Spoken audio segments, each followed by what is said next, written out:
자침법이라는 주제를 통해서 소 주제는 자침의 준비, 다음 취혈, 침자 수기법 등을 다루게 됩니다.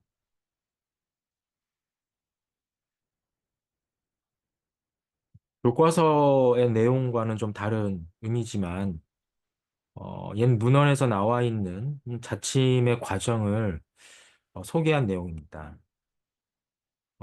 한의사 홍도연 선생은 침과 침술이라는 자신의 저작을 통해서 황제내경을 비롯한 고전 친구의학 문헌에 언급되어 있는 단계별 자침 과정을 쉽게 하나의 도식으로 설명하고 있습니다. 이 내용을 보면 전체적으로 자침 전부터 그리고 자입하는 과정 그리고 자입 이후에 자침을 마무리하는 이제 발침 과정까지가 하나의 자침의 과정으로 소개되고 있습니다. 특히 자침 전에는 환자의 상태를 파악하고 진단하는 진찰의 과정, 그리고 그에 따라 사용하는 적절한 자침의 도구, 침구의 도구를 준비하고 또 이를 활용하기 전에 하는 문헌적 의미로서 뭐 구온, 나중에 다시 설명드리겠지만요. 그 뒤에 환자의 상태에 따라 자침하고자 하는 부위의 경혈을 선정하고 또 이 선정한 과정에 필요한 지식으로서의 골도 분천 타멸, 그리고 자침 전에도 수기와 관련된 행위들이 있는데 이걸 요약하자면 타멸과 추열이라고 얘기할 수 있습니다. 이후에 침이란 도구를 활용해서 자입하게 될 때 이때 고려하는 요소들은 침의 방향, 자입의 속도, 침의 깊이들이 어, 요소로 작용하고 있고요. 자입 이후에는 환자의 상태를 확인한다는 의미에서 후기. 그래서 이 상태에서는 환자의 상태에 맞춰 신고 자극을 했을 때 그에 따른 환자의 반응성을 확인하는 것이죠. 그리고 그 반응성을 확인함으로써 치료적 의미를 찾는 이 과정을 최기라고 하는 단계로 언급하고 있습니다. 즉, 자침을 통해서 자극 강도를 조절해, 아니면 자극량을 조절해 치료 효과를 기대할 수 있도록 촉진한다는 의미겠죠. 그 다음 단계는 치료적 의미로서의 환자의 반응성이 적절한지 이를 듣기라고 표현합니다. 그래서 결국은 자침의 어, 최종적인 치료 과정에 따른 치료 효과가 도달될 가능성을 평가하는 과정이라고 요약해 볼 수 있겠습니다. 이후에 이에 대해 만약에 치료적인 자극의 어, 효과나 반응이 적절하지 않을 때는 보살하는 방법을 통해서 자극 강도를 다시 조정하게 됩니다. 다양한 보살법들이 존재하고 있습니다. 그리고 이를 통해서 치료 효과가 확인되었다면 치료량을 결정하기 위한 유침의 시간, 그러니까 환자의 상태에 맞춰 자침의 시간을 유지하는 유침이라는 시간을 통해 치료 효과를 극대화하고 이 이후에는 이제 발침의 과정, 그 발침 이후에 환자의 어떤 자침 부위를 어떻게 어, 관리하는지에 대한 내용 등이 단계별로 소개되어 있죠. 이 모든 과정이 1년 대계, 어, 1년의 과정 등이 목표에 맞춰서 완성이 돼야 하나의 자침 치료가 완성되었다고 얘기할 수 있겠습니다. 이러한 단계별 과정 등을 앞으로 소개해 드릴 건데요. 그 중에 먼저 자침 전에 우리가 고려하는 것들은 무엇일까에 대해서 설명드리고자 합니다. 일반적으로 우리가 자침의 목표가 무엇이냐고 질문을 한다면 전 근대 의학자를 비롯한 근현대까지 일반적으로 조기 치신이라고 하는 사자성어와 같은 표현을 활용해 답변하기도 하였습니다. 사실 이 조기 치신이라는 하나의 완성 폼은 근현대 한의학에 들어와서 한의학자들이 주장하는 것이고요. 사실 과거에는 족이라는 개념과 치신이라는 개념이 각각 황제 내경의 편 속에서 존재하고 있었습니다. 영추 자절 진사론에 보면 침을 사용하는 어떤 유형에 있어서 그 방식에 기를 조절하는 것을 염두에 둔다라고 얘기하는데 이것을 해석해 보면 족이라는 의미를 신체 내 각 장부나 기관의 기능 또는 활동을 균형 그 활동의 균형성 그러니까 조화를 맞추도록 노력한다라는 의미로 해석하고 있고요. 소문 보명 전형론 편에 나타나는 또 하나의 개념은 이 자침에 있어서의 그 어떤 진리는 무엇이냐라는 의미에서 항상 먼저 고려해야 되는 것이 치신, 정신 상태를 치료한다라는 의미인데 이걸 오늘날에도 치신은 정신 기능을 조절하고 보호하며 환자의 정신과 정서 상태를 안정되게 조절한다라는 의미로 해석하고 있습니다. 이를 통해 오늘날도 주목받고 있는 심술과 심신의학의 상관성이 옛 문헌에서부터 등장한다는 점을 참고할 수 있겠죠. 이러한 조기 치신이 오늘날 자침의 목표로 언급하고 있으면서 이 내용에 대해서 다음과 같이 다시 추가적인 설명을 하는데요. 가문과 전도는 경락과 경혈에 따라 어, 각기 다르며 이 질병 상태의 허실에 근거하여 이 경기를 조절하게 되는데 이러한 치료 근본 원칙은 결국 부족한 것은 보태고 잉여되는 것은 제거한다라는 의미로서 결국은 자침의 목표에서의 조기 치신을 이와 같은 개념으로 확장해 해석하고 있습니다. 그런데 저는 또 하나의 자침 치료의 목표의 중요한 요소를 설명하고자 합니다. 어, 20세기 초 중의학, 그러니까 전 근대에서 근대로 넘어오는 중국의 시대에 저명했던 청단환이라는 친구 의학자가 있습니다. 친구 임상의학으로도 뛰어났지만 전통적인 친구 경락 지식을 현대적인 어, 근대 의학적 지식을 토대로 재해석하고 또 그 가치를 어, 키우는데 기여한 인물입니다. 오늘날도 청달한 선생의 임상 지침과 내용 등은 이 중의학을 비롯한 여러 영역에서 굉장히 큰 영향을 주고 있습니다. 청달한 선생은 친구 치료의 세 가지 핵심 요인을 다음과 같이 정리했는데요. 첫째, 정신 감흥. 둘째, 정신 집중. 세 번째, 물리 자극이라고 하는 요소로 설명했습니다. 사실 이 내용이 그의 설명을 통해서 충분히 여러분도 이해할 수 있겠지만 이 내용을 오늘날 개념으로 제가 해석해 보면 정신 감흥은 영어 표현으로는 리조넌스, 정신 집중은 attention and devotion, 물리적 자극은 좀 더 쉽게 표현하면 메카니컬 스티뮬라이라고 얘기할 수 있겠죠. 이 세 가지의 요소가 합쳐질 때 치료 효과는 극대화된다라고 얘기합니다. 즉, 각각의 요소도 중요하지만 이 세 요소가 모두 하나의 목표를 위해 작용할 때 궁극적인 치료 효과를 극대화할 수 있다는 것이죠. 저는 이런 측면에서 정신 감흥은 오늘날 개념에서 보면 의사 환자 관계성으로 주목해 볼 수 있습니다. 다음 정신 집중은 의료 전문성이라고 하는 어떤 지식과 기술의 전문적 영역이라고 볼 수 있겠습니다. 물리 자극은 자극 자체가 일종의 기술이고 또 이 기술은 오늘날로 말하면 인터벤셔널 테크놀로지, 테크닉, 즉 중재 치료, 중재 기술이라고 볼 수 있다는 것이죠. 오늘날도 사실 생의학을 비롯한 의료에 있어서 치료에 있어서 이 세 가지 요소, 의사 환자 관계성, 의료 전문성, 의료 기술로서의 중재 기술은 매우 중요합니다.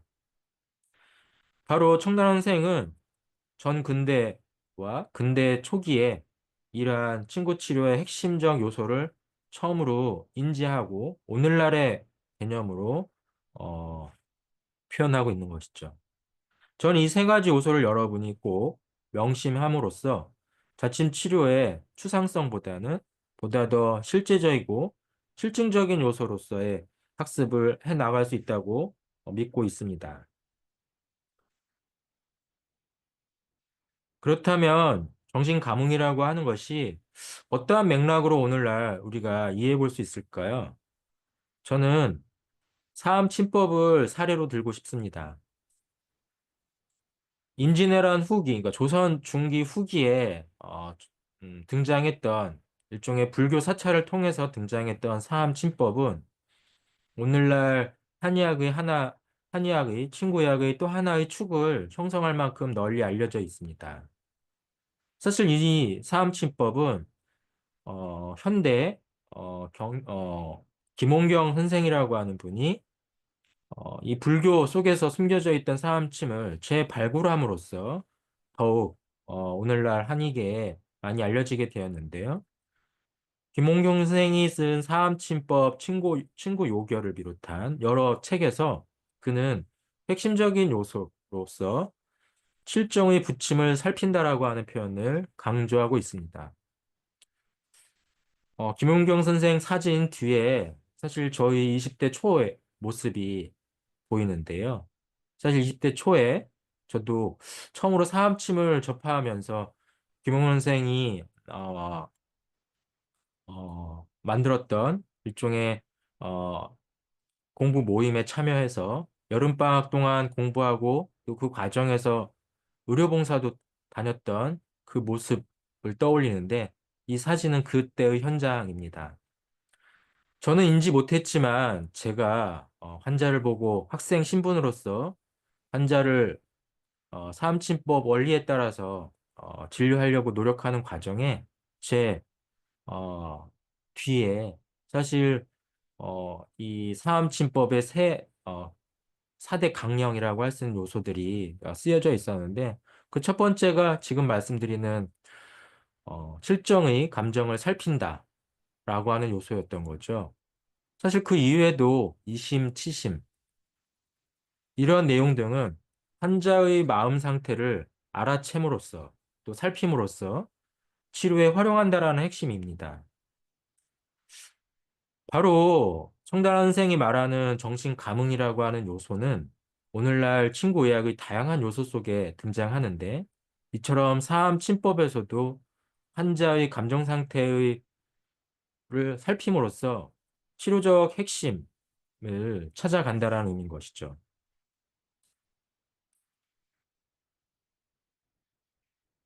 그런 측면에서 저는 오늘날 한의학을 공부한 여러분들이 심리의학적 접근을 한의학과 연계하는 쪽에 관심을 갖고 노력해 주기를 당부합니다.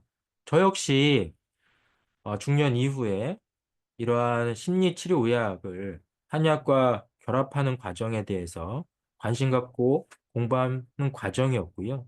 사실 최근 들어 여러분은 쉽게 미디어나 다양한 학술 자료를 통해서 확인할 수 있겠지만 NML 심리치료라고 하는 곳이 한의학 분야 안에서 새로운 심리의학적 이론과 또 활용으로 발전하고 있다는 점을 여러분한테 소개드리고자 합니다. 사실 저도 이러한 과정에서 이 NML 심리치료라는 공부를 하고 또 이를 통해서 여러분의 교육, 또 의사 환자의 관계성의 중요성 등을 확인하고 또 실천하고 있다고 여러분은 생각해 주면 좋겠습니다.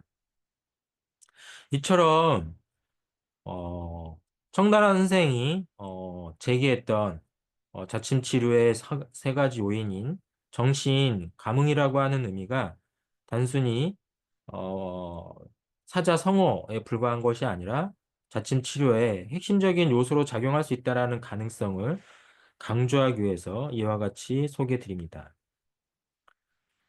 또 한편 나아가서 우리가 자침 치료에 활용되는 대상은 인체의죠.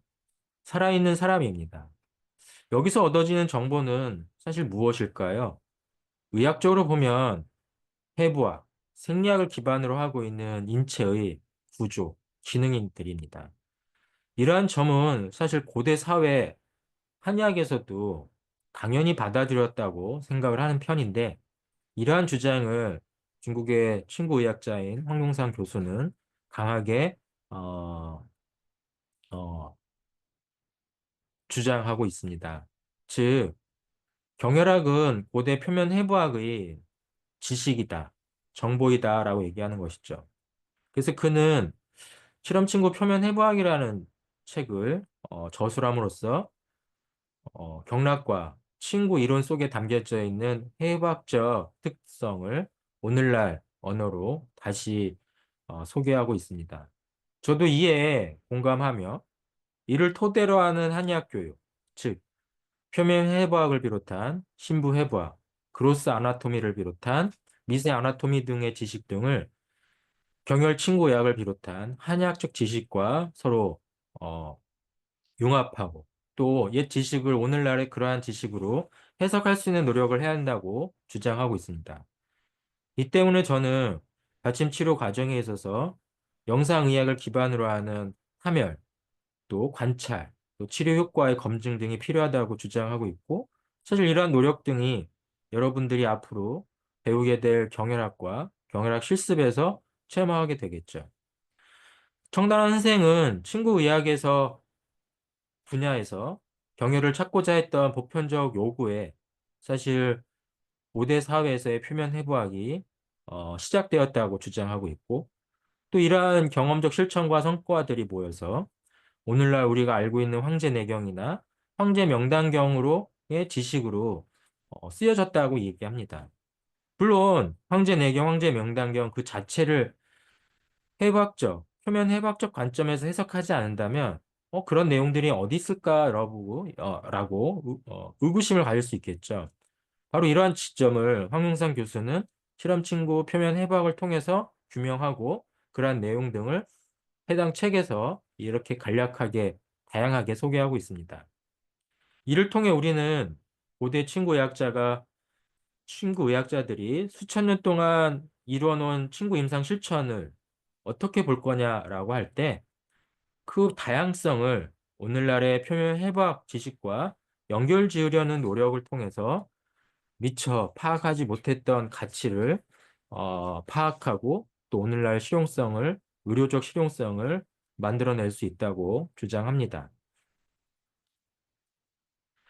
지금의 내용은까지는 우리가 자침 치료의 핵심적인 요소가 무엇으로 구성되었을까를 먼저 소개하면서 치료의 목표가 무엇이냐를 인지하게 하기 위한 설명이었습니다. 그러면 앞서 설명드렸던 것처럼 자침 전체 과정에 있어서를 설명드리면서 단계별로 그 과정의 의미를 여러분들한테 소개하겠습니다. 첫 번째가 자침의 준비 과정입니다. 앞서도 말했지만 홍도연의 침과 침수를 통해서 요약된 자침의 전체 과정은 환자에게 침을 자입해서 치료하는 단순한 행위가 아닌 이 전체의 과정, 즉 진찰부터 자침 전의 준비 과정부터 또 자침의 과정, 또 자침 이후에 발침을 통해서 환자의 여러 가지의 상태를 마무리하는 과정이 포함되어 있습니다. 첫 번째 자침 준비에서 내용을 살펴보면 사실 앞서서 어, 청단한 선생이 말했던 자침 치료의 세 가지 요소 중에 정신 감흥이라고 하는 요소가 바로 이 자침 준비 과정에서 조금 더 구체적으로 설명되어 있다고 볼 수 있겠습니다. 의사가 치료에 임하는 자세가 자침의 준비에 있어서 먼저 체크 사항입니다. 여기에 보면 치료하는 자는 환자에게 봉사하는 마음을 통해서 자침에 임해야 된다라는 이야기죠. 어떤 측면에서 보면 의료 윤리적인 특성을 가지고 있는 특히나 도덕성과 연관된 인문적인 요소와 관련돼 있는 요소이기도 하지만 정단원 선생이 말했던 정신 감흥을 위한 하나의 기본 자세라고 할 수 있습니다.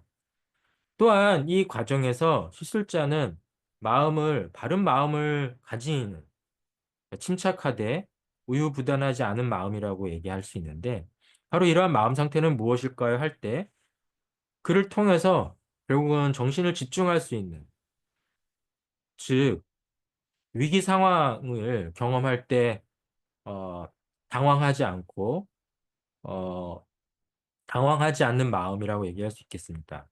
보통 우리는 예상하지 못한 상황에서 혼란성과 또 당황함을 통해 방황을 느끼고 또 이를 통해 원래 해야 될 일들을 절차적으로 하지 못하는 일들을 경험하게 되죠. 바로 이러한 어, 당황하지 않고 또 일의 절차를 놓치지 않는 그러한 모습을 침착하되 우유부단하지 않는 마음이라 이야기하고 있고 사실 이러한 마음 등이 결국은 정신을 집중할 수 있게 하고 이를 통해서 시술의 정확성을 높일 수 있다고 얘기하는 것입니다. 사실 이 두 번째 문장은 메디컬 프로페셔널리즘이라고 하는 결국 정신 집중이라고 표현되었던 어떠한 그런 요소하고도 또 결합되어 있겠죠. 이 과정에 시술자의 입장만 주장하는 것이 아니라 환자의 정신 상태에 대한 것도 같이 중요성을 언급하고 있는데요. 바로 환자는 자신 치료에 대해서 확신을 가질 수 있고 또 질병에 대해서 스스로가 강력한 투쟁 의지를 가짐으로써 질병을 극복하겠다라고 하는 마음 상태를 만들어야 한다는 얘기입니다. 사실 이건 환자로서는 되게 쉬운 일은 아닙니다. 환자가 이러한 자침 치료의 확신과 또 질병에 대한 강력한 투지 의지를 가지는 것은 바로 의료인의 노력을 통해서 얻어지는 산물인 것이죠. 의사는 의사대로, 환자는 환자대로 각자 이런 마음 상태를 가지라는 의미가 아니라 의사는 바로 환자의 이러한 긍정성과 또 질병 치료에 대한 의지를 만들어내는 데까지 노력하라고 하는 것이 치료에 임하는 자세라는 의미입니다. 이 세 가지 요소가 모두 포함되어 있는 총괄적 의미가 정신 감흥이 아닐까 합니다. 그래서 청단원 선생은 정신 감흥을 환자로 하여금 질병을 극복할 수 있는 희망을 강화하고 또 질병으로 인해 무해지거나 침체된 상태에 환자가 빠지지 않도록 하여 질병을 극복할 수 있는 능력을 강화시키는 데 의사는 노력해야 한다고 하는 것입니다.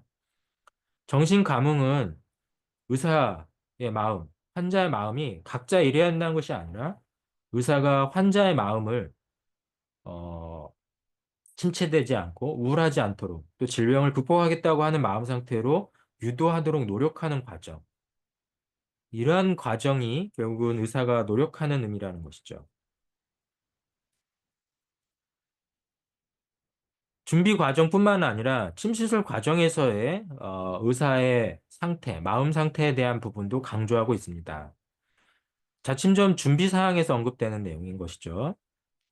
이를 보통은 한자 단어로는 치신법이라고 표현하기도 하고 또 문헌에 따라서는 수신법, 본신법, 조신법이라는 표현으로 쓰여지기도 합니다.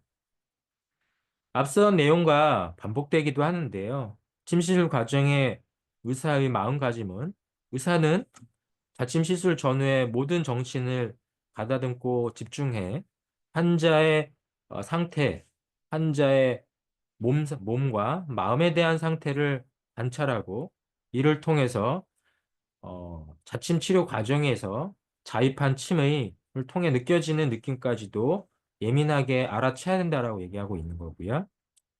또한 이 과정에서 환자의 마음 상태를 유지 관리하기 위해서 환자와 대화, 또 세심한 관찰을 통해 환자의 심리가 안정이 되도록 노력하라는 의미고요.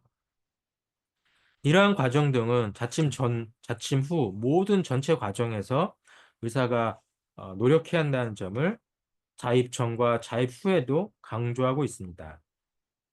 이러한 요소 일부는 뒤에서 나오겠지만 듣기라는 말로도 다시 강조되고 있는 것입니다.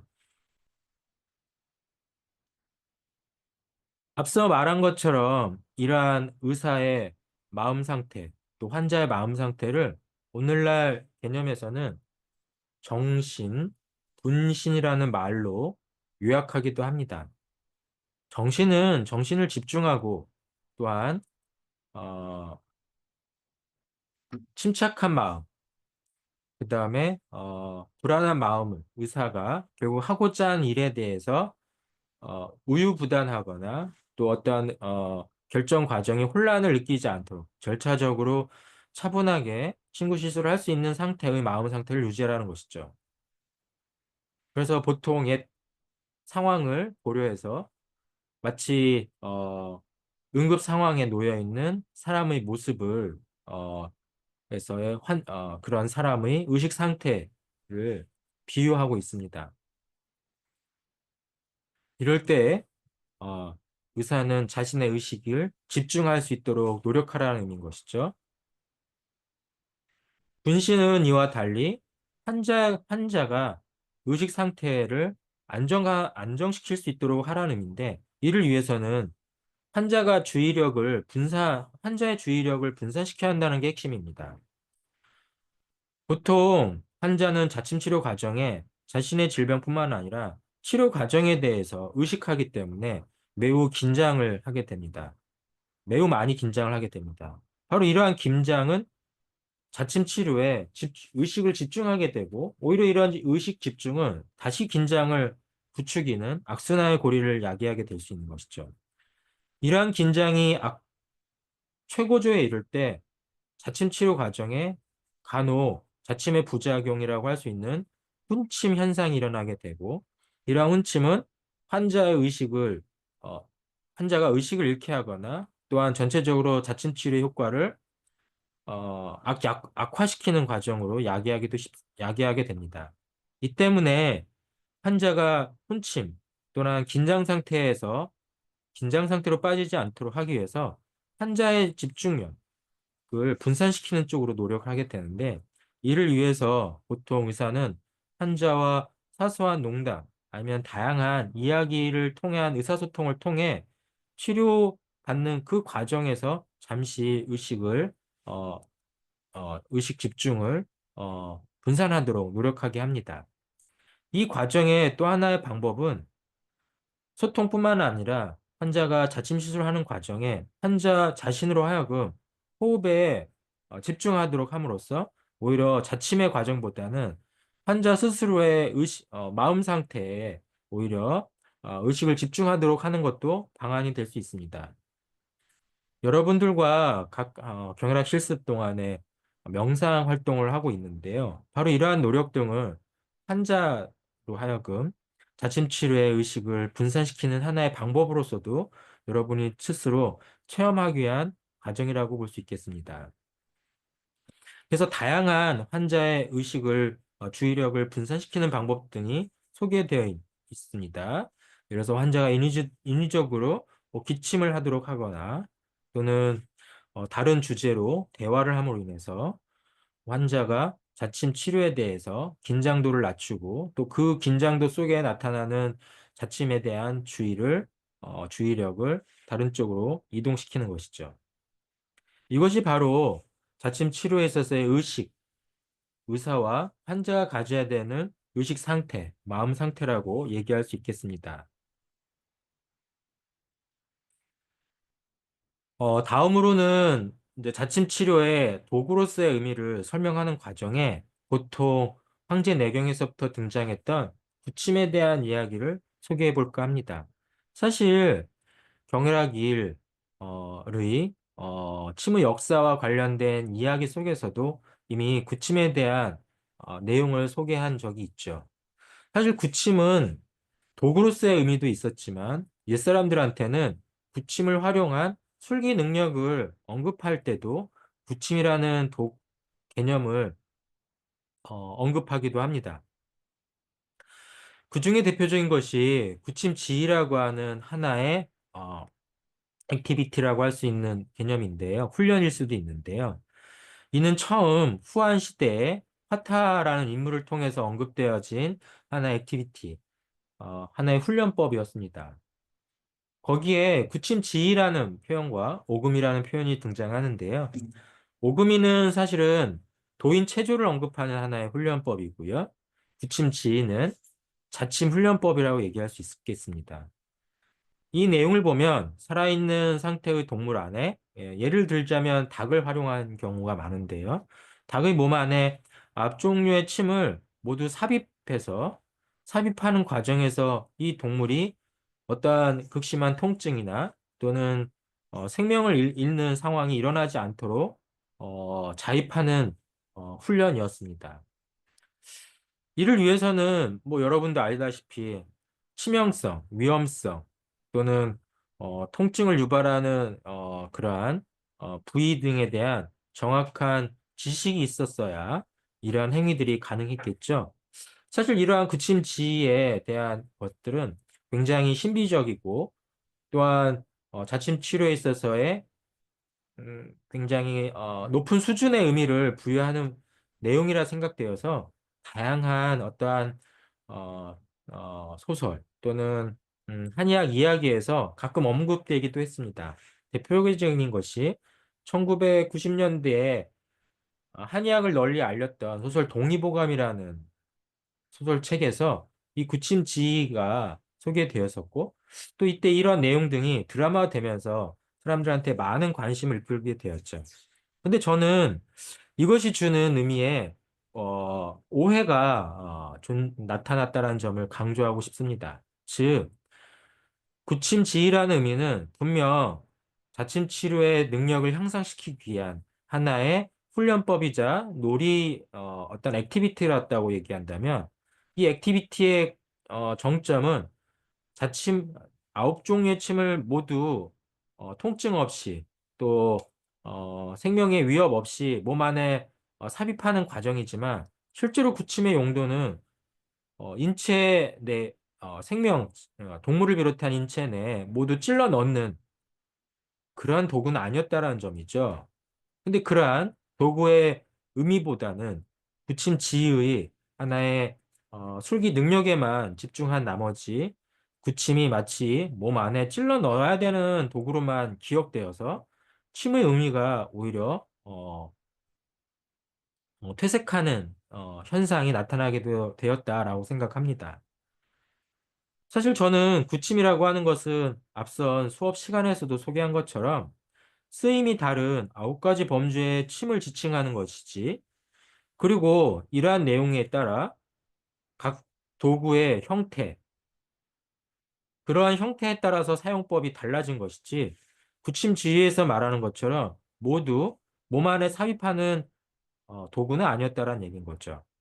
그래서 부침이라고 하는 것은 인체의 각종 자극 대상이 될 수 있는 피부, 혈관, 근육, 신경 등등 다양한 인체 조직과 기관을 대상으로 자극하는 도구였다라고 설명을 해야 되는 것입니다.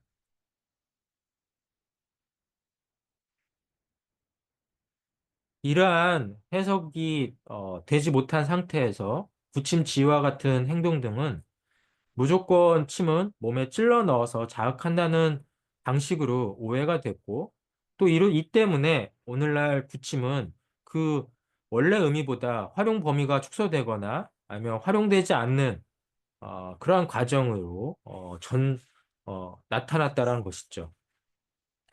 결국 오늘날 우리는 호침 중심의 침을 사용하지 호침 이후의 다른 종류의 침을 적극적으로 사용하는 일들은 점점 줄어들었다고 볼 수 있겠습니다. 물론 최근 들어서는 다시 이러한 구침의 일부들이 한의학의 각종 중재 치료의 목적으로 다시 현대적으로 개발되어 활용되고 있다는 점은 점점 또 나아지는 방향이라고 생각이 됩니다. 그러한 측면이 경락에 대한 이해와 새로운 친구 치료 개발을 통해 아홉 종류로, 아홉 종으로 대별되었던 친구 치료에 대한 새로운 인식, 또 새로운 방안 등이 나타나고 있다라고 볼 수 있겠습니다. 그래서 호침으로 보는 경락, 부침으로 보는 경락은 이제 달라질 수 있구나라는 생각을 하면서 그 과정에 저는 지금도 진행 중이지만 과거에 사라진 한의학 의료 기술 중 외과술과 같은 것들이 다시 한의학을 통해서 현대에 맞게 새롭게 등장할 수 있다라고 기대하고 있고요. 이러한 과정 중에 최근 들어 한의학에 있어서 영상의학 기반 의료 행위가 점점 가능해지는 상황으로 개선되고 있다는 점도 주목해 볼 만합니다. 앞으로 계속 소개되겠지만 구침의 새로운 형태 등은 계속 새로운 한의학 속에서 나타나고 있으며 그 중에 하나는 아마도 신도요법으로 알려져 있는 자침 치료도 오늘날 보면 새로운 한의학의 신의료 기술로 볼 수 있겠죠.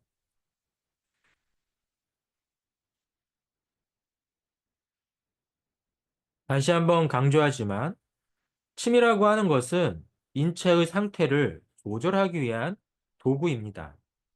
그래서 인체의 허와 실과 같은 병증 상태를 파악하고 그 병증 상태에 맞는 침을 골라서 자극하는 거라고 이야기하고 싶습니다. 그런 측면에서 병증에 따라서 시술 도구를 선택한다라고 하는 인식을 갖는 것이 중요하겠죠. 그 시술 도구를 선택하는 하나의 기준서는 앞선 수업에서도 강조했었지만 구침에서부터 비롯되었습니다. 구침에서는 바로 다양한 질병에 따라 각각의 고유한 침의 사용 등을 언급하고 있습니다. 이와 같은 내용은 앞선 수업 시간에서 설명드린 만큼 여기선 슬라이드를 통해 간략하게 소개하는 걸로 가름하겠습니다. 이러한 구침의 형태와 또 사용례, 또 오늘날 같은 방식은 어떻게 이루어질 수 있을까에 대한 내용들도 도표를 통해 참고하길 바라고요. 지금부터는 이러한 구침 중에 오늘날 표준화되어서 많은 대다수의 한의사가 쓰고 있는 호침을 중심으로 해서 나머지 침에 대한 자침의 준비와 과정을 설명드리고자 합니다.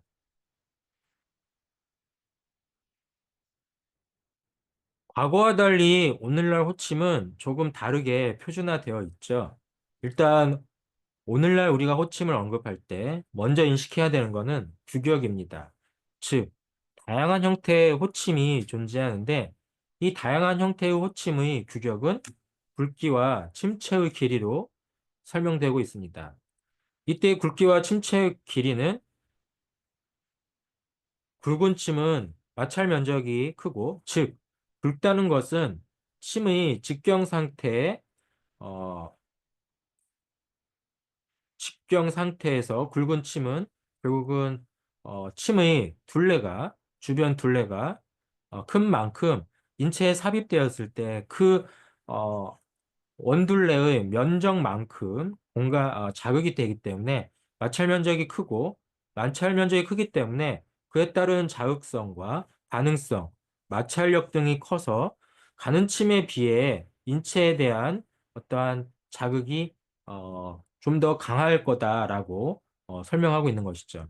그에 따라 굵은 침은 강한 자극, 가는 침은 인체에 대한 손상 정도를 줄이는 수준에서의 자극을 위해 사용되어진다라고 구분해 볼 수 있겠습니다. 이때 우리가 침의 굵기와 침체의 길이를 정할 때 호침의 형태를 부위별로 명칭화해 놓은 것이 있습니다. 첫 번째로는 침의 손잡이라고 얘기할 수 있는 침평, 그리고 침체라고 하는 인체의 몸 안에 침이 삽입되는 영역으로서의 침체, 침몸통이라고도 얘기합니다. 그리고 침체와 침병을 이루는 각각의 요소 속에 인체의 피부를 뚫고 들어가는 침끝을 침첨이라고 부르고 있는데 이 첨은 다른 용어로는 침망이라고 부르기도 합니다. 그렇지만 오늘날은 대부분 침첨, 침끝이라고 쉽게 이해하면 될 것 같습니다. 또한 침손잡이와 침체가 만나는 지역을 침근이라고 함으로써 침첨과 침근에 대한 상대적 위치를 표현하고 있는데요. 침근의 의미를 부여하는 이유 중에 하나는 우리가 보통 침첨을 통해서 인체에 침이 삽입돼서 침체가 인체에 삽입될 때 침체에서 침근까지는 삽입되지 않도록 주의하게 됩니다. 이제 그러한 측면에서 침근의 영역은 인체 피부 밑으로 삽입되지 않는, 그러니까 결국은 삽입의 공간을 삽입될 수 있는 한계점의 영역으로서의 기준선이 될 것입니다. 친손잡이는 침을 잡는 부위, 그러니까 손가락으로 침을 잡는 부위에 해당하는 거고, 나아가서 침병의 뒤쪽 끝을 침미라는 형태로 표현하기도 합니다. 다음으로는 침의 굵기에 대한 내용인데요. 침의 길이에 대한 침의 굵기와 길이에 대한 내용으로서 굵기에 대한 내용을 설명을 드리면 침의 굵기는 침체의 굵기를 지칭하고 있고요. 보통 나라에 따라서 어, 선호하는 침의 굵기 등이 달라지고 있다라는 이야기들이 있습니다. 그러나 오늘날은 한국, 중국, 일본 사이에서의 침의 굵기의 선호도는 조금 옛날과 같지는 않은 것 같습니다. 다만 침의 굵기가 의미하는 것은 결국 자극량을 결정하기 위한 과정이다라고 얘기해 드리고 싶은데요. 보통 0.25에서 0.2 미리의 직경을 가진 침은 가능 굵기라고 정의하고 있고 이러한 굵기의 침 등은 자입 시 거의 통증을 유발하지 않습니다.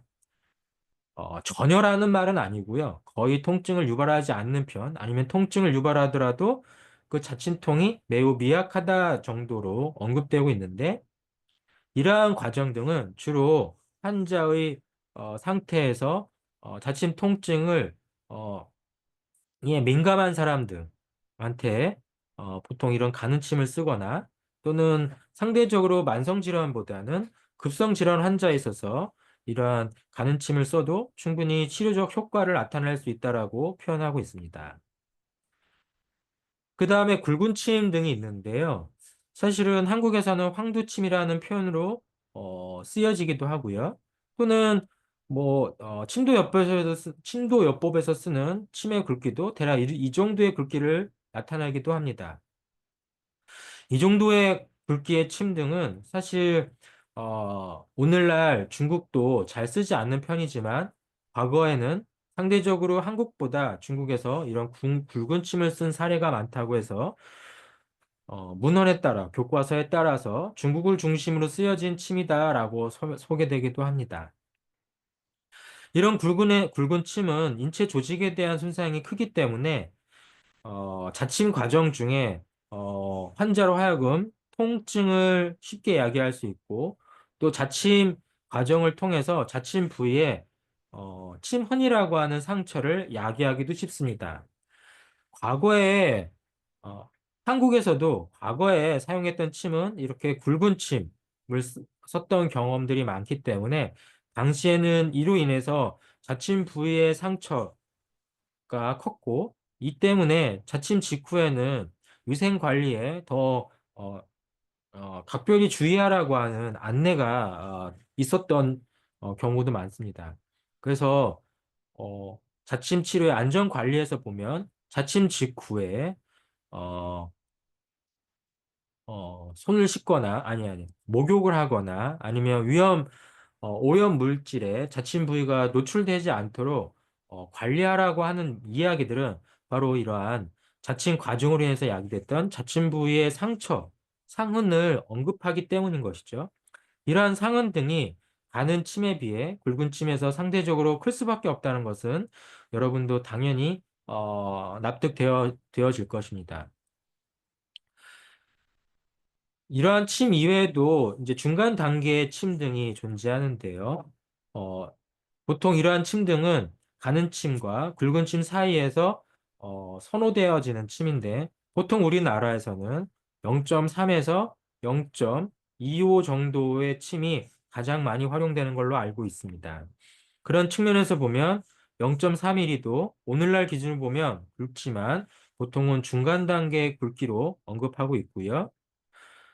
이러한 측면 때문에 교과서 같은 내용에서는 부녀자와 어린이를 포함해 체력이 약하거나 신경쇠약 또는 병증 상태가 심해서 어, 자침 치료에 감염이나 위생에 문제가 심한 경우를 염두에 둘 때는 가는 침을 쓰라고 제시하기도 합니다. 즉, 침의 굵기와 길이는 환자의 상태, 또 병증의 상태에 따라서 달리 선택한다라는 점을 여러분이 인식하면 될 것 같습니다.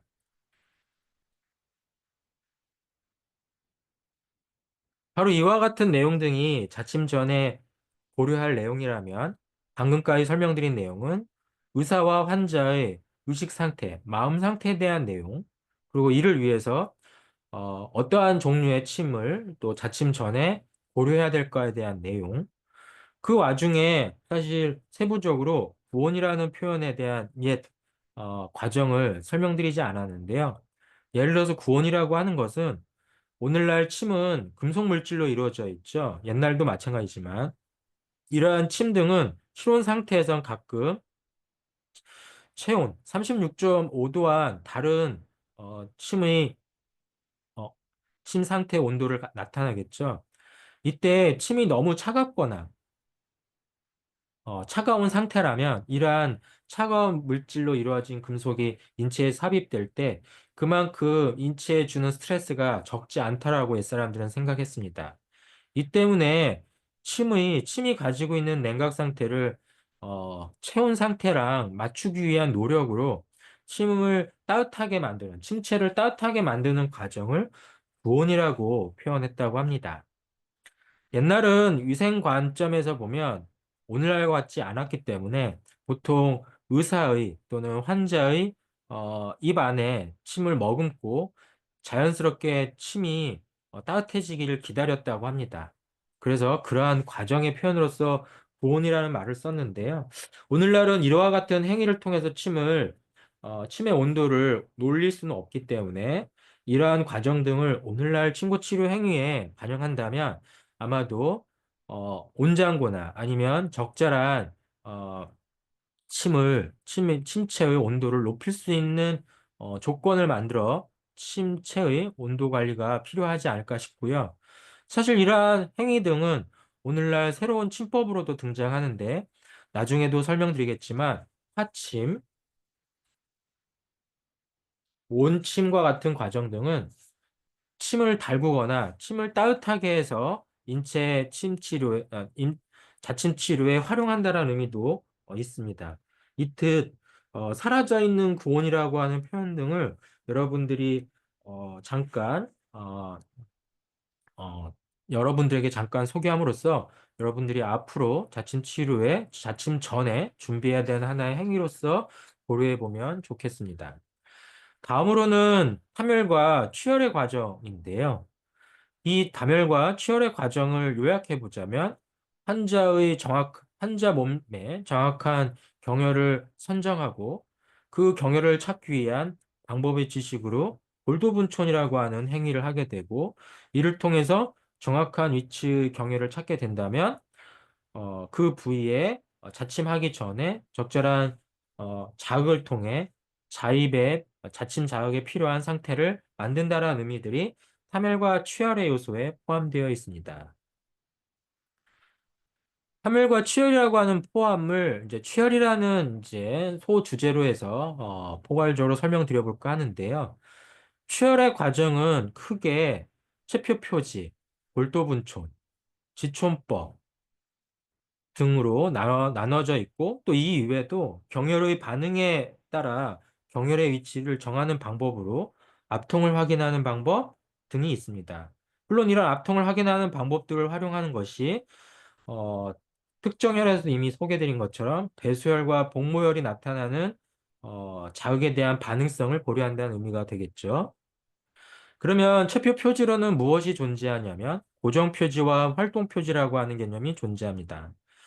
보통 고정 표지라 함은 해부학적 랜드마크와 연관되어 있습니다. 이 랜드마크 등이 한의학 안에서는 주로 인체의 외형적 형태, 즉 눈, 코, 입, 귀 이러한 형태에 대한 오관의 위치 또는 모발, 머리카락이 나 있는 경계지역 또는 손톱과 발톱의 형태, 유두, 배꼽 각종 관절 부위의 돌기 등이 사실은 고정 표지라고 볼 수 있고 이러한 표지들은 오늘날 해부학적 특징과 일치하기 때문에 해부학적 랜드마크라고도 표현할 수 있겠습니다. 다음으로는 활동 표지입니다. 고정되어 있는 것이 아니라 인체가 굴신 운동을 통해 나타나는 운동 과정 중에 체표면에 나타나는 특정한 형태들인데 주로 피부 주름과 같은 형태가 나타날 때가 많고요. 다음으로는 근육이 표면 해부학과 같은 형태에서 근육의 수축과 이완 사이에서 근육의 융기, 하안 부위 등을 우리가 활동 표지로 활용하게 됩니다. 다음으로는 골도분촌입니다. 골도분촌은 황제내경에서 처음 언급되었는데 인체를 전체적으로 칠척, 오촌 또는 팔척이라는 표현을 쓰고 이러한 인체의 키를 중심으로 해서 일정한 단위로 분할하는 방법이죠. 이러한 분할 방식에 각각의 인체 부위별로 분할하는 방식. 예를 들어서 팔꿈치 중심으로 해서 손목 부위까지는 일척, 이촌, 즉 12개로 등분하는 방법. 또는 뭐 배꼽에서 명치 아래까지를 8등분을 한다는 방법. 이러한 등분의 방법 등을 우리가 골도분촌을 활용하고 있다고 얘기하게 됩니다. 다음으로는 골도분촌은 인체 전체를 등분하는 개념이라면 이를 좀 더 쉽게 용이하게 적용하기 위해서 쓰는 방법이 바로 지촌법이라는 것이 있습니다. 주로 어른의 손가락 마디를 한 마디를 활용해서 쓰는 방법이라는 의미인데요. 이때 손가락의 한 마디의 단위를 가운데 손가락을 중심으로 하는 지촌법, 엄지손가락을 기준으로 하는 무지촌법, 또는 이러한 일촌을 단위를 넘어서 손바닥의 폭을 기준으로 하는 일부법 등이 존재하고 있습니다. 다음으로는 경혈의 반응에 대한 혈의의 측정 방법은 앞서도 방금 설명한 것처럼 의사가 환자의 병증 상태를 확인하는 과정에서 촉진하게 되고 이 촉진 과정에서 피부 촉진, 폐하 촉진 속에서 나타나는 환자의 반응성, 대부분은 압통 또는 경결 등등이 나타나는데 이를 활용하는 방법이라고 얘기할 수 있겠습니다.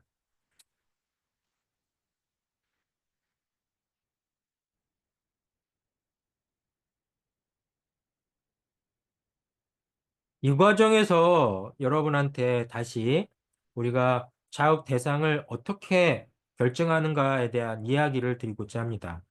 여러분이 경혈을 선택한다는 과정은 첫 표면에서 골도분촌, 지촌법, 해부학적 랜드마크를 통해 인체 피부면에 있는 특정 좌표를 찾게 되고 이 특정 좌표를 중심으로 앞서서 설명드린 것처럼 다양한 친구 도구를 사용해 자입한다고 생각하는 것이죠. 근데 여기서 자입이라는 단어 때문에 무조건적으로 피부면을 통해 침을 찔러 넣는다. 즉 자입한다라는 생각만 하게 되는데 이때 우리는 무엇을 자극하는지에 대한 자극 대상을 간혹 외면하거나 의식하지 않게 됩니다. 저는 여러분한테 다시 한번 강조하지만 병증 상태에 따라서 경혈이라고 하는 공간 안에 특정한 자극 대상을 선택해야 된다라고 말씀드리고자 합니다. 그러한 측면의 이야기는 이미 한의학의 고전 문헌 안에 나타나 있습니다. 앞선 시간에서도 한번 소개드린 적이 있었는데요. 황제내경 영주 관침편에서 보면 구자법이라든지 오자법 등은 우리의 이런 구침의 도구를 이용해서 어떠한 인체 부위의 자극 대상을 선택해서 자극하는지를 언급하고 있는 것이죠. 저는 그 과정 중에 오늘날 우리는 자연스럽게 의미 있는 새로운 자극 대상 등을 다시 한번 인식할 수 있게 된다는 것을 강조하고 싶습니다. 앞선 수업 또 앞으로의 수업 시간에서도 다시 소개드릴 내용이기도 하지만 Perforating Cutaneous Vessel과 같은 개념 등은 이미 성형외과와 같은 피부 이식과 같은 다양한 생의학적 개념에서 하나의 개념화된 하나의 해부학적 대상이지만 바로 이러한 해부학적 대상 등이 과거 우리 전통시대에도 동일하게 친구 자극의 대상으로 인식되었다라는 생각을 해보고 있고요. 이러한 자극의 대상이 오늘날 서양의학을 비롯한 친구 의학에서 다시 조명받는다는 점을 생각해보자라는 의미로 치료적 자극 대상을 우리가 구체화하는 것이 중요하다는 말을 드립니다. 그 중에 보통 그동안의 일반적인 인식 등은 자침을 통해서 신경 주변 자극 또는 자침을 통해서 근육 주변 근막 주변에 자극을 한다라고 하는 생각만 머물렀다면 최근 들어서 발견되는 해석처럼 perforating cutaneous vessel, 즉 중국 표현으로는 혈관 피천지 또는 기문, 골문이라고 표현되는 머슬 힐룸, 보니 힐룸과 같은 영역 등이 이러한 유관된 신경혈관 복합체를 구성되는 perforating cutaneous vessel을 염두에 둘 수 있고 이러한 염두에 된 대상 등을 자극했을 때 우리가 궁극적으로 경혈의 치료 효과를 극대화하는 데 도움이 된다. 어, 라는 점을 설명드리고자 합니다. 그런 과정에서 자연스럽게 우리는 이러한 부위에 대한 인식을 관찰하기 위한 노력 등을 기울일 거고, 살아있는 상태라면 초음파를 활용한 각종 영상의학 장비를 활용해서 특정 경혈의 특정 해부학적 대상을 관찰하면서 자극의 방법에 활용해서 자극하고 치료 효과를 극대화할 수 있다는 얘기죠. 지금 보여드리는 사진은 학복이라는 공간을 통해 어, 얼라너브와 연관되어 있는 어, 어, 퍼포레이팅 큐타니어스 베셀 영역을 자극하고 있다는 점을 볼 수 있는 거고 삼간의 영역에 있어서도 골막으로 들어가는 퍼포레이팅 큐타니어스 베셀을 염두에 두고 초음파로 관찰하면서 자극했을 때 삼간이라고 하는 치료 효과의 목표에 조금 더 잘 달성할 수 있다는 사실들이 점점 늘어난다는 점을 소개해 드립니다. 이러한 점을 염두에 두면서 우리가 골도분촌을 이해해야 된다는 얘기를 드리는 것입니다. 즉, 골도분촌은 최표면에 있어서의 경혈의 위치를 정의하기 위해서 영역별 위치를 특정 부위의 공간을 통해서 분할하는 방법입니다. 오늘날 해부학적 근거를 통한다면 보다 더 명확하게 특정 해부학적 표현을 할 수 있지만 과거 전통시대에는 특정한 해부학적 표현을 구분하기는 어려웠을 때에는 영역을 기준으로 해서 그 영역의 특성을 경혈에 반영하고 있었다라고 생각하는 것이고요. 그 영역을 수치화적인 분할로 활용하고 있는 것이죠. 황제내경 영추 골도편에 이미 나와 있는 내용을 활용해서 그걸 수치화된 내용을 표현하고 있는데요. 우리가 오늘날도 경혈의 표준 이치를 이해할 때는 바로 이런 수치화된 개념을 통해 찾고 있기 때문에 여러분이 여기에 나와 있는 몸의 모든 부위의 골도분천 수치를 숙지하는 것은 중요합니다. 그러한 이유는 과거에 나와 있는 경혈의 위치 등이 바로 이러한 수치화된 개념을 통해서 정의되어 있기 때문이죠. 그렇지만 이러한 수치화된 경혈의 위치 등을 향후에 해부학적 표준 위치로 우리가 어, 해석하고 전환해낼 수 있다면 아마도 이렇게 수치화된 의존과 함께 특정 해부학적 정보들이 경혈을 찾는데 핵심 지표가 되는 날은 이제 조만간 올 거라고 기대하고 있습니다. 다만 그러한 날이 오기 전까지는 여러분들이 전통적으로 인지했던 경혈의 위치를 파악하는 과정을 이러한 골도분총 값을 통해 학습해야 된다는 점을 다시 한번 말씀드립니다. 이러한 내용 등이 황제내경 문헌 안에 나와 있고 또 이러한 내용을 분석해서 교과서에 내용이 정리되어 있으니까 정리되어 있는 내용 등을 여러분은 살펴보되 참고로 여기서의 또 하나의 시간에 따른 수치의 변화도 있었음을 간략하게 소개해 드립니다. 오늘날 우리가 알고 있는 특정 부위의 해부학적 골도 부초는 과거의 값들과 살짝 달라질 수 있다는 점을 설명드리는데요. 아, 예, 이러한 의미들은 사실은 오늘날 편의성을 따라서 만들어진 개념이기도 하기 때문에 이러한 수치의 변화의 의미들은 앞으로 우리가 어떻게 해석해야 될지 계속 고민해 볼 문제입니다. 그런 점에서 여러분한테 이야기 드린 것처럼 골도분촌이 의미하는 것은 어림값을 위한 추정이고 실질적으로 검증의 단계는 해부학적 특성을 고려한 해석을 통해 경혈의 위치 검증을 우리는 앞으로 노력해야 한다라고 생각합니다.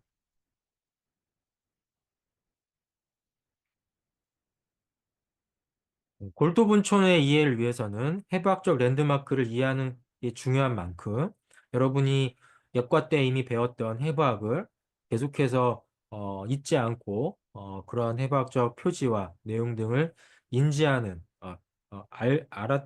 알아가는 학습을 반복해 주기를 당부합니다. 골도분촌에 이어 지촌법에 대한 내용도 설명되었었죠. 바로 지촌법은 가운데 손가락을 이용한 중지촌법, 엄지손가락을 이용한 무지촌법, 그 다음에 손바닥과 연관돼서 검지에서 새끼손가락까지의 이 중간마디의 폭을 연결한 일부법, 또는 이것의 중간값을 채용한 1.5촌을 만들어내는 방법 등등으로 손가락을 이용해서 골도분촌을 대신하는 방법을 지촌법이라고 얘기합니다. 다만 지촌법으로 골도분촌을 일반화할 수 없기 때문에 특정한 조건 안에서만 지촌법을 써야 된다라고 하는 점을 여러분은 명심하셔야 돼요. 한편 우리가 생각할 때 골도분촌이 가지는 한계는 오늘날 우리가 알고 있는 표준 도량형으로 알려진 미터법에 따라 1촌을 몇 센치로 규정하는가에 대한 문제입니다.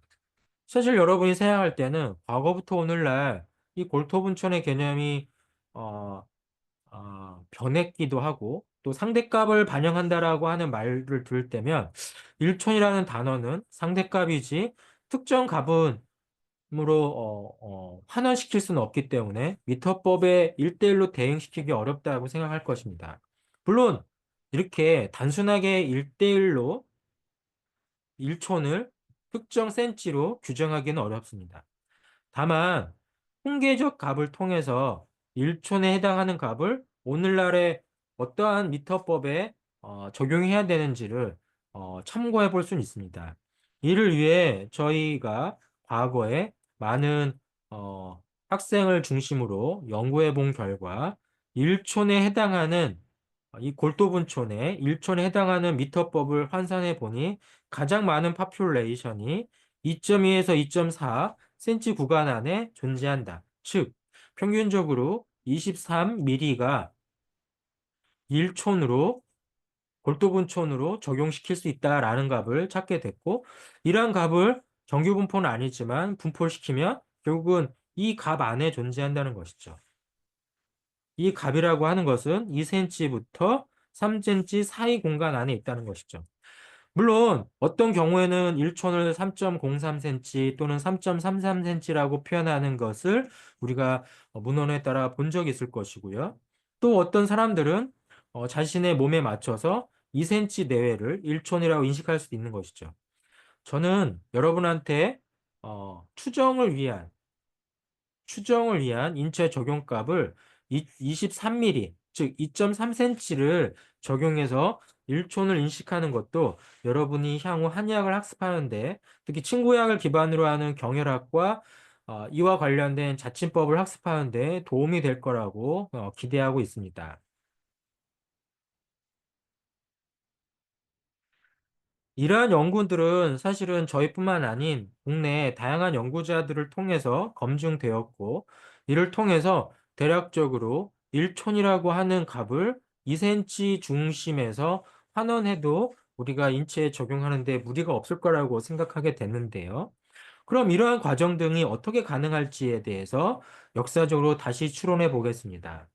사실 도량형은 역사적으로 오늘날 미터법을 고려할 때 역사적으로 1촌에 해당하는 값은 역사적으로 많은 변화를 겪고 있다고 알려져 있습니다. 특히나 골도 분촌이 처음으로 등장했을 거로 알려져 있는 주나라에서 전한 시기에는 대략 문헌에 따라서 보면 1촌을 당시의 기준의 유물을 통해 봤을 때 대략 2.25cm, 22mm 내외의 규격을 가지고 있었다라고 얘기하고 있습니다.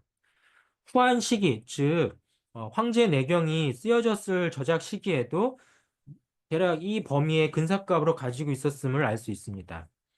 즉, 22mm에서 23mm라고 하는 개념이 당시 고대 사유의 일촌의 범주에 속했다라고 볼 수 있는 것이죠.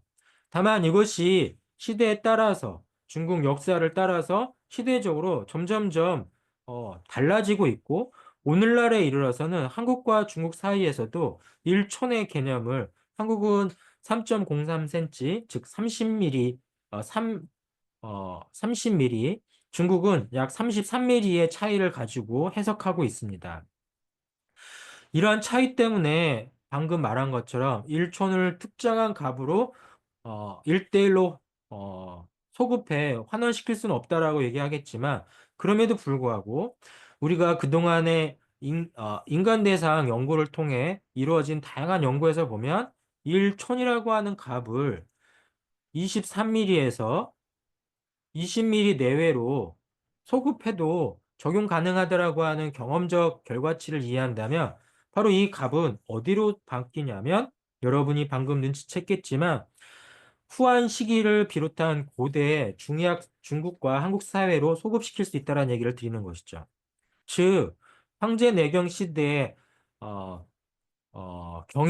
경락과 경혈을 비롯한 친구의학의 어, 지식이 나타나는 과정에 있었던 도량형은 결국 인체의 규격을 이해함으로써 만들어진 것인데, 인체의 규격이 그 당시나 오늘날이나 비슷하기 때문에 1촌을 기준으로 하는 인체 적용 숫자를 20에서 23mm 내외로 우리가 추정해도 된다라는 생각을 해보는 것입니다. 즉, 인체 중심의 도량형 적용법도 고려될 수 있다는 얘기를 드리는 것입니다. 그렇다면 이러한 일은 가능할 수 있을까요? 사실 오늘날도 우리는 서구 사회의 도량형 중에 하나가 바로 인체를 기준으로 하는 도량형으로 발전했고 여전히 그 의미를 쓸 수 있다라고 하는 걸 알고 있습니다. 대표적인 것이 인치라는 개념을 미국 중심에서 쓰고 있는데요. 1인치는 엄밀히 말하면 미터법으로 적용하면 2.54 cm 정도에 해당하는데 이 개념은 서구 사회에서 성인의 엄지의 한마디를 1인치라는 개념으로 등장시킨 이후로 그러한 개념이 오늘날 서구 사회의 또 하나의 도량형으로 자리 잡고 있다는 점이죠. 그래서 1피트 마찬가지로 보폭 한 사람이 걷는 보폭의 길이 단위를 1피트라고 규정하고 있다면 그것을 평균화한 개념이 오늘날 미터법으로 30cm 정도 해당한다는 의미인 것이죠. 이렇듯 인체와 연관된 도량형을 활용하는 개념 등이 사실 어, 고대 동아시아에서 등장했고 그러한 동아시아에서 등장했던 내용 등이 한의학 지식 체계에 반영되었고 그 반영된 지식 체계가 그대로 오늘날 한의학 체계에서 적용되는 과정에 있다라는 얘기를 드리는 것이고 인체를 기반화한 도량형의 활용이 사실은 절대적으로 쓸모없다가 아닌 상대적으로 어떤 특정 영역에서는 쓸모가 있다라는 것을 설명하기 위해서 서구 사회에서도 여전히 통용되고 있는 이러한 인체 기반 도량형, 즉 인치, 피트 등등 다양한 도량형 등을 하루로 들 수 있다라고 예시하는 것입니다. 이러한 내용을 소개해 드리는 것은 골도 분촌이라고 하는 개념이 분명 완벽하지는 않지만 인체의 해부학적 특징을 이해하는 수단이 될 수 있었었고 그런 인체의 해부학적 특징을 이해하는 수단 속에 경혈이 등장한다는 점도 이해해 볼 수 있다는 점에서 과거의 골도 분촌을 무조건 무시할 수는 없다는 얘기를 드립니다. 물론 골도분촌이 사라지는 시기는 언젠가는 모든 경혈과 또 자침 자극의 방법을 미터법과 해부학적 토대에서 설명할 수 있는 날이 올 때는 우리가 골도분촌의 방법을 이제 내려놓을 수도 있겠죠. 그렇지만 그러한 과정을 해석해서 하나의 완전한 지식체계로 만들기 전까지는 일정 부분 골도분촌이라는 수단이 활용될 수도 있고 또 그 골도 분천의 활용 속에 지존법이 활용되는 개념이라는 생각을 해보자는 것이죠. 그 과정에서 과거에도 골도분촌을 활용하는 거는 하나의 수단을 활용했는데 그것이 바로 오늘날로 말하면 줄자, 과거로 말하면 노끈의 형태와 같은 길이 측정법이었습니다. 즉, 길이를 측정하고 그 길이를 분할하는 과정이 체계적으로 활용되어졌다라고 얘기하고 싶습니다.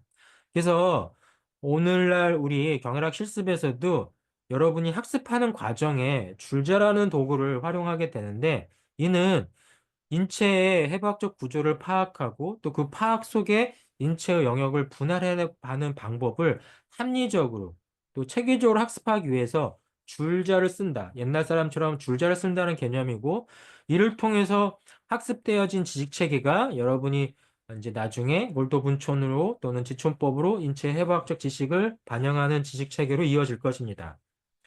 다만 줄자를 평생 쓴다라는 개념보다는 여러분이 학습을 통해서 체화된 지식을 만들어가는 과정에서 줄자가 활용되어질 거라는 생각을 하면서 그러한 의미를 옛날에도 했었다라는 점으로서 소개해 드립니다. 다음으로는 취열 자세입니다. 환자의 타멸과 취열 과정에서 정유의 과정에 환자의 정확한 경혈 위치를 파악하기 위해서는 그 경혈명을 적절한 방식으로 환자가 노출할 수 있도록 유도하는 거고, 이러한 노출 방법을 우리는 취열 자세라고 얘기합니다. 다양한 취열 자세가 있는데요. 사실 누워있는 취열 자세가 제일 많고, 이때 누워있을 때도 옆으로 눕냐, 엎드려 눕나, 위를 보고 눕는가. 또 누울 자세에서도 손이나 팔이나 다리를 어떻게 하고 있는가에 따라서 취열 자세가 바뀔 수 있습니다. 그 다음으로 많은 자세는 앉은 자세 또는 앉은 자세 이외에도 선자세들이 등장하는데 이러한 취열 자세에 대한 고유한 표현 등이 고전 문헌을 비롯한 한양 문헌 안에 등장하고 있고 다만 이를 여러분이 이해하기 쉽게 하기 위해서 한글식 표현으로 이렇게 다시 표현해 봅니다. 참고로 이 취열 자세에 대한 한글식 표현형은 어, 어,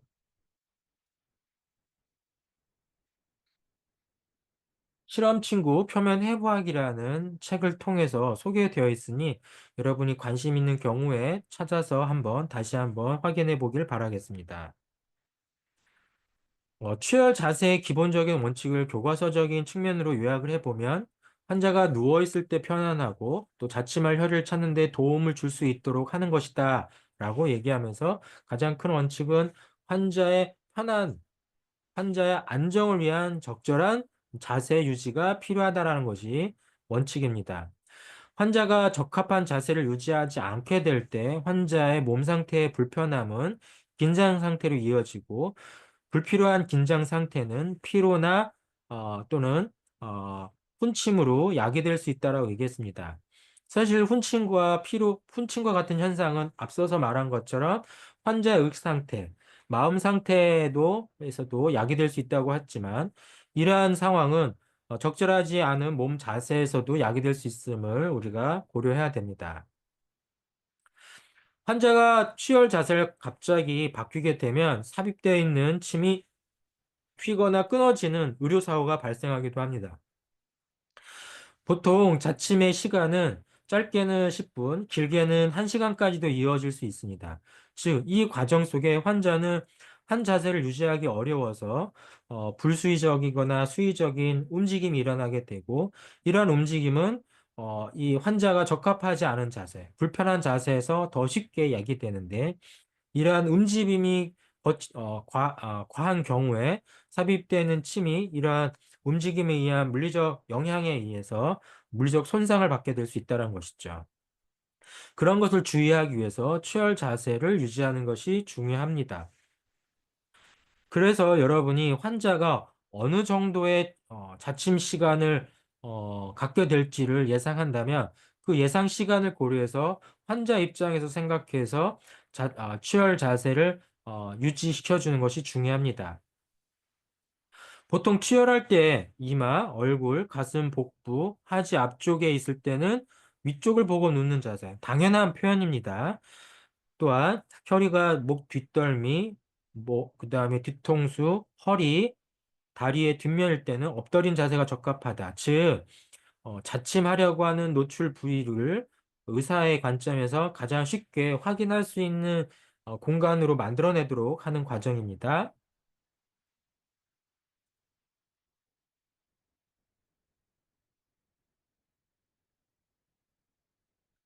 누운 자세는 인체의 측면에 있는 경혈을 자침할 때도 좋은 자세입니다. 그 다음에 머리, 등, 위팔 등에 있는 혀를 자침할 때는 앉아서 자침하는 것도 바람직합니다. 물론 앉은 자세가 바람직함에도 불구하고 환자의 건강 상태를 고려했을 때 환자가 자침 중 침온으로 인해서 제대로 앉아 있을 수 없다라는 생각이 들 때는 이럴 때는 다시 누운 자세를 유지해야 되는 경우, 그러니까 자세가 중요하고요. 이런 것을 종합해 보면 환자의 질병 상태, 또 환자의 몸 상태를 종합적으로 고려해서 시술자가 치료하기 용이한 방법과 또 환자가 자침 치료 과정에 몸의 상태를 안정시킬 수 있는 방법을 모두 고려한 상태로 취할 자세를 유지해야 됩니다. 취열 자세를 유지하고 또 취열하는 과정에서 우리가 알아야 되는 또 하나의 방법은 관절의 운동 방향성을 제대로 파악하는 거겠죠. 이 과정에서 관절의 운동 방향은 우리가 일반적으로 오늘날은 해부학적 자세에서 만들어지는 운동 자세의 운동 방향 등을 고려해서 표현하고 있는 만큼 여러분도 다시 한번 해부학적 자세에서 우리의 운동, 굴신 또 회전 등의 다양한 운동에 대한 표현형을 다시 한번 익숙하게 알아가기를 당부합니다. 추월의 일반적인 원칙은 이러한 조건 안에서 대부분이 볼도분총과 볼도분총을 활용하는 방법, 또 고정표지나 활동표지를 관찰하는 방법 쪽에서 찾다 보면 여러분이 인식하게 되는데 근육 표면 근육과 밀접하고 또는 관절의 형태와 밀접하다는 것을 알 수 있습니다. 또 그 과정에서 대부분의 경혈의 부위들은 치료적인 반응성을 야기하는 과정과 관련돼 있어서 자침 전에 취혈 부위를 지압 형태로 타멸하는 과정에서 환자의 반응성을 나타나게 되는데 이때 반응성은 통증 반응 또는 어떻게 보면 통증이 억제되는 반응 등의 감각 반응 등이 나타나기 때문에 결국은 반응성에 따라서 취혈한다라고 하는 특징을 또 고려할 수 있는 것이죠. 여러분이 골도분촌을 알고 있어야만이 전통적인 지식 체계에 있어서의 경혈의 표준 위치를 파악할 수 있게 되고 또 그를 통해서 적절한 해부학적 특징까지 연관해서 해석할 수 있습니다. 그리고 그 과정에서 사전에 환자의 체표 표지와 또 활동 표지를 고려해서 적절한 취혈 자세를 고려해야 된다는 것도 시뮬레이션 해야 됩니다. 이 상태에서 몇 가지의 하나의 반복되는 일반적인 현상 중에 하나는 361종류의 경혈 중 양경에 포함되어 있는 경혈들은 주로 근육의 함몰 위치에서 다빈도로 등장하는 경우들이 있고 음경, 음경과 관련된 경혈들에서는 어, 근육도 마찬가지지만 주로 동맥의 박동을 비롯한 혈관 체계와도 밀접하다는 점을 우리가 알아채게 됩니다. 또한 하나의 경혈을 찾게 될 때 이 경혈 주변에 있는 다른 경락과 다른 경혈들의 상대적 위치값들도 파악하고 있는 것이 하나의 경혈의 위치성을 이해하는 데 도움이 됩니다.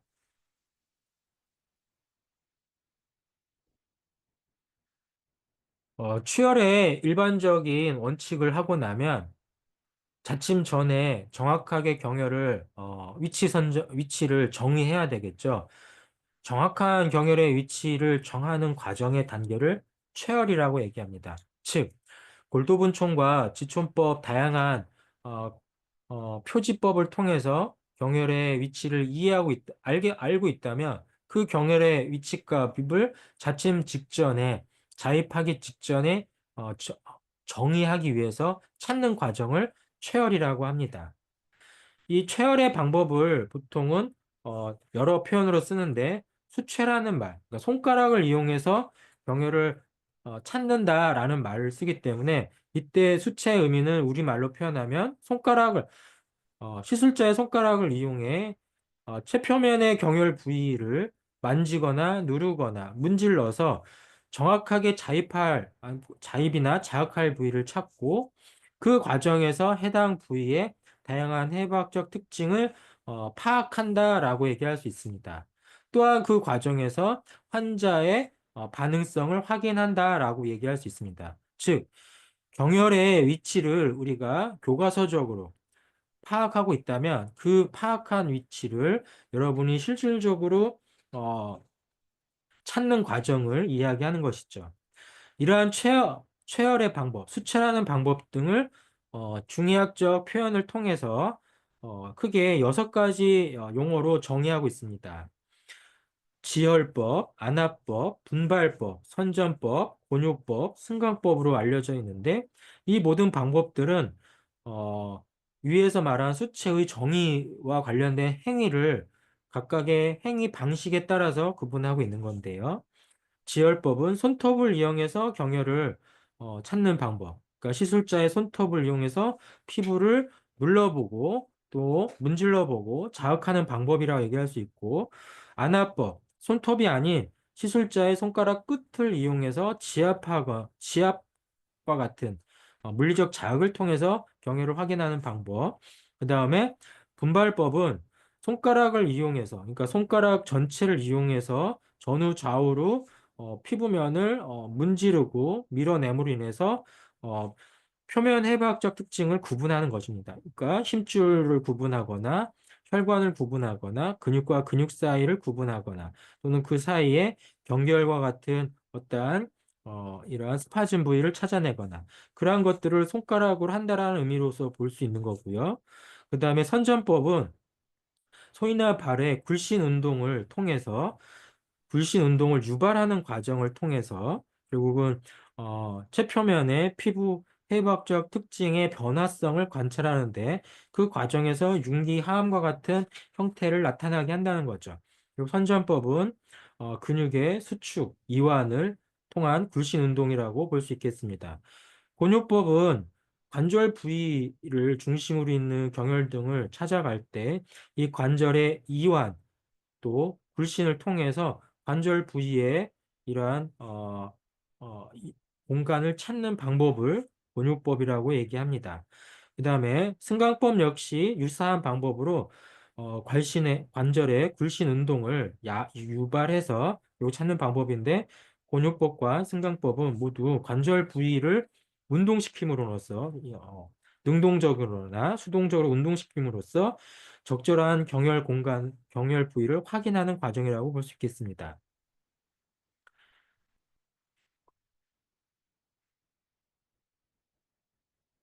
지금 사진은 이제 분발법의 하나의 사례를 소개해 드리는 것입니다. 그래서 연부 조직 밑에 있는 구조 속에서의 특정, 뭐 힘줄 아니면 근육, 혈관 등의 형태 등을 촉지할 수 있도록 하기 위한 하나의 과정을 보는 거고요.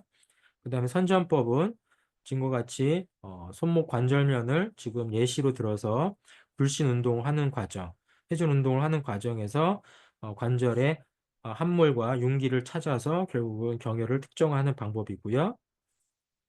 곤요법 역시 관절의 굴신 운동을 통해서 결국은 특정한 공간을 찾고자 하는 방법이라고 볼 수 있겠습니다. 이러한 최열의 의미들이 사실은 옛날 문헌에서는 절순문안이라고 하는 구체적 행위로서 명문화되어 있었습니다. 골도의 분촌에 의한 지식체계만 만든 것이 아니라 절순문안을 통해 결국은 의사의 손가락을 비롯한 다양한 촉진법을 활용해서 특정 경혈의 정확성을 정확히 찾아가는 과정이라고 얘기할 수 있는 거죠. 이 과정에서 절순문안이라는 행위를 통해 결국은 환자의 피부와 연관된 공간에서의 경혈의 특징이 뭐 함중이라는 표현, 동맥응수라는 표현, 완환중이라는 표현으로 경험할 수 있다라는 표현으로 절순문안을 해석하고 있습니다. 이러한 내용은 앞서 설명드린 최혈과 동일한 내용입니다. 참고로 친구 대성에 나타나 있는 경혈 중에 대략 87%는 이런 절수 문안, 즉 최혈의 과정을 통해서 경혈을 확진해야 된다라는 얘기를 하고 있습니다.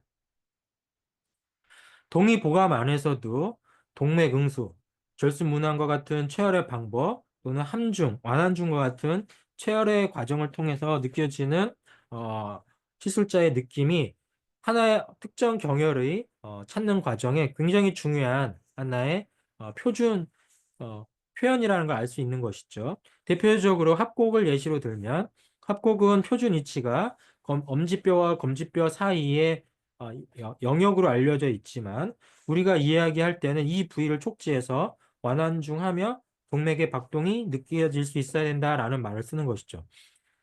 이러한 과정이 완성이 됐을 때 최혈, 즉 경혈의 위치가 확정될 수 있는데 이러한 과정은 결국은 고전 문헌 안에서 다 아주 많이 등장하는 내용입니다. 그래서 경혈학 실습을 통해서 여러분은 바로 절순 문안의 과정을 통해 경혈의 정확성을 확인하게 되는데 다만 이러한 경혈의 정확성은 정상 성인보다는 환자 상태에서 나타나는 경우가 이런 절순 문안을 중시하는 체열에서 더 중요하다라는 점입니다.